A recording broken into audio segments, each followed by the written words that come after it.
Ostvarivanje prava po osnovu invalidnosti čini jedan od značajnih segmenata osoba sa invaliditetom, posebno u situaciji kada se nakon saznanja o obolenju i o trajnom gubitku radne sposobnosti čovjek nađe u relativno velikom broju propisa, regulative i svega ostalog, ima problem da se snađe.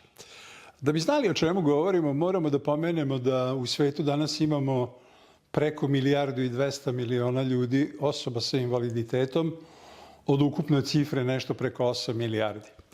U Srbiji je to cifra koja po podacima Nacionalne organizacije za osobe sa invaliditetom iznosi 870.000.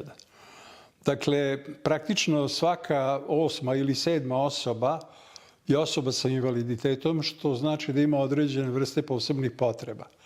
Postoji puno međunarodnih i naših definicija ko su osobe sa invaliditetom, ali bi bilo najbolje da se složimo u onoj činjenici da su to osobe sa ograničenim ili umanjenim psihofizičkim sposobnostima, sa narušenim zdravljem, sa umanjenim čulom vida, sluha, govora, raznoraznih obolenja unutrašnjih organa, do mentalnih obolenja. Interesantan je podatak da od svih osoba sa invaliditetom gotovo 55% čine osobe sa mentalnim obolenjima i taj broj se nažalost povećava.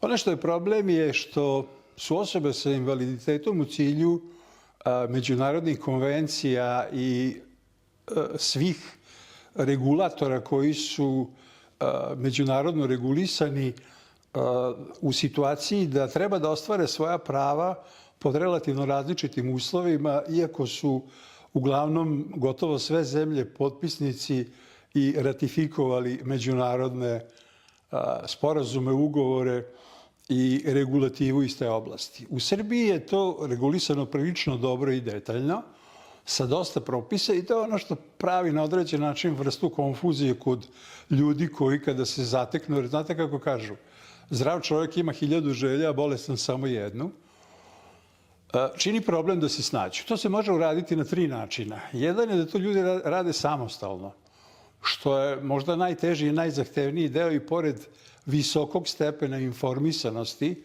raznih uputstava, vodiča i svega onog što praktično danas značajno olakšava taj deo. Drugo je da se posluže tuđim iskustvima kod ljudi koji su to već uradili. I treća varijanta, koju bi u suštini najviše preporučujem, je da se obrate svojim lokalnim udruženjima ili organizacijama, naravno pritom podrazumevam i odgovarajuće službe, sektore iz domena socijalne zaštite koji postoje od nivoa lokalne samouprave do Republike, uključujući i Ministarstvo za rad, zapošljavanja, boračka i socijalna pitanja, gde praktično mogu da steknu sve validne informacije.